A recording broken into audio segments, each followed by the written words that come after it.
Welcome back to This Day in Scottish History.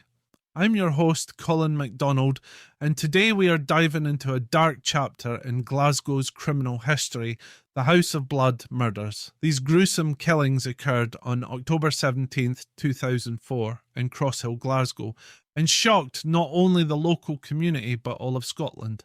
The chilling nature of the crime left a mark that resonates to this day. It's a story filled with violence, betrayal, and tragedy. At the centre of it was Edith McAlinden, a 36-year-old drifter who had just been released from prison a day before the horrific events unfolded. Edith had a history of crime, including convictions for theft and assault, and had lived a transient lifestyle. She found herself back at the top floor flat on Dixon Avenue, a tenement in Crosshill, where her boyfriend, David Gillespie, lived. Sharing the flat were two other men, the elderly Anthony Coyle, 71, and their landlord, Ian Mitchell, 67, who Edith referred to as Pops. As often happens in such tragedies, the night started innocuously with drinking and arguments, but tensions escalated violently. An altercation broke out between Edith and Gillespie, and in a blind rage, Edith repeatedly stabbed him in the thigh, severing his femoral vein. He bled to death in the flat, and this was only the beginning of what would become an unimaginable crime spree. Realising what she had done, Edith panicked and called her 17-year-old son, John MacAlinden, for help. He arrived at the flat shortly thereafter with his friend, Jamie Gray, just 16 years old. What followed was a horrifying series of events that would earn the scene the infamous moniker, the House of Blood.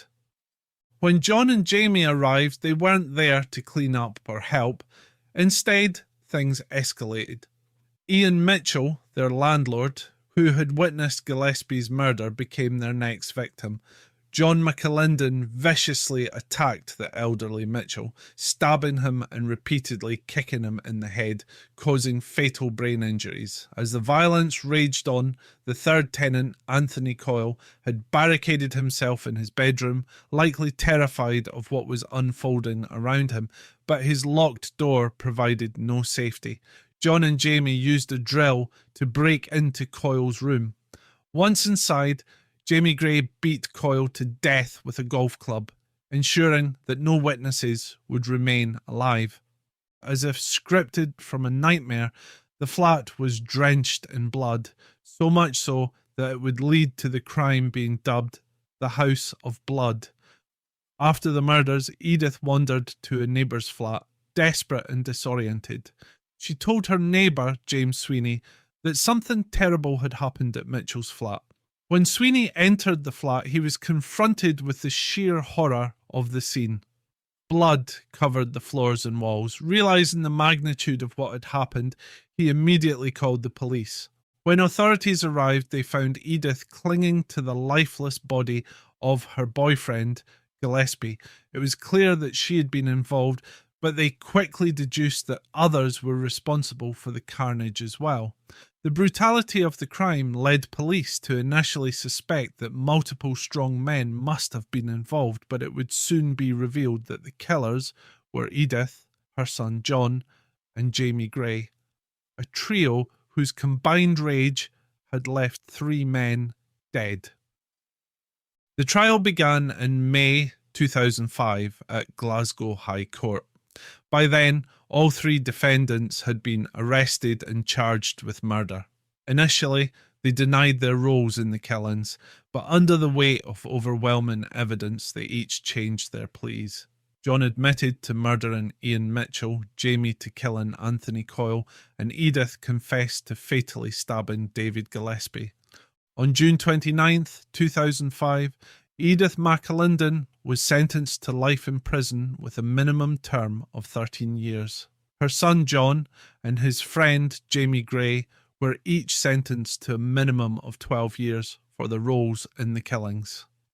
Justice had been served, but the scars left behind by this horrific event lingered in the community, with the memory of the blood-soaked flat on Dixon Avenue haunting many. The case, however, did not end there. In 2016, John MacAlinden was released from prison on licence, but soon found himself back behind bars in 2018 for breaching the conditions of his release, further underlining the troubled path that these individuals continued to follow even after the horrors of that October night. This story, with its themes of familial loyalty gone terribly wrong, extreme violence and tragic loss, serves as a sombre reminder of the depths of human despair.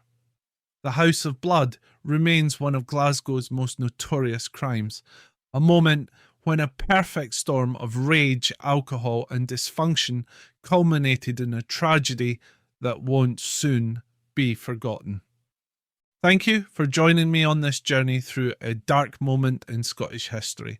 I'm Colin MacDonald, and this has been This Day in Scottish History. Haste ye back tomorrow for another deep dive into Scotland's past. Stay safe, and remember, history teaches us more than just facts. It reminds us of the human stories that shape our world.